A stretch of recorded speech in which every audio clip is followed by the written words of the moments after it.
ఒడిశాలోని కియోంఝర్ జిల్లాలో విస్తుపోయే ఘటన వెలుగులోకి వచ్చింది. మరణించిన సోదరి ఖాతాలో ఉన్న డబ్బును విత్డ్రా చేసేందుకు ఓ గిరిజనుడు ఏకంగా ఆమె అస్థిపంజరాన్ని బ్యాంకుకు తీసుకువచ్చాడు. పట్నా బ్లాక్ పరిధిలోని డయానాలి గ్రామానికి చెందిన 50 ఏళ్ల జీతూ ముండా అనే వ్యక్తి సోదరి కల్రా ముండా ఈ ఏడాది జనవరిలో మరణించింది. ఆమె బ్యాంకు ఖాతాలో ఉన్న 20,000 రూపాయలను డ్రా చేసేందుకు జీతూ ముండా బ్యాంకుకు వెళ్లాడు. అయితే ఖాతాదారులు స్వయంగా వస్తేనే డబ్బులు ఇస్తామని బ్యాంకు అధికారులు అతనికి పదే చెప్పారు.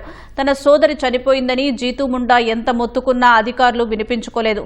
దాంతో విసిగిపోయిన అతను ఏకంగా తన సోదరి సమాధిని తవ్వి అస్థిపంజరాన్ని బయటకు తీశాడు.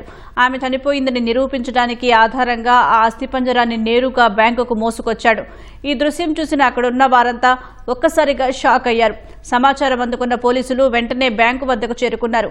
జీతూ ముండా అసలు చదువుకోని గిరిజనుడు కావడంతో నామినీ లేదా చట్టపరమైన వారసుడు అంటే ఏమిటో అతనికి కనీస అవగాహన లేదని పోలీసులు గుర్తించారు.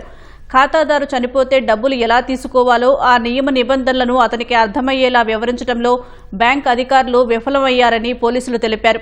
చివరకు పోలీసులు జోక్యం చేసుకుని ఆ డబ్బు సజావుగా అతనికి అందేలా తాము చూస్తామని హామీ ఇవ్వడంతో జీతూ ముండా శాంతించారు. ఆ తర్వాత పోలీసుల సమక్షంలోనే ఆ అస్థిపంజరాన్ని శ్మశాన వాటికలో తిరిగి సమాధి చేశారు.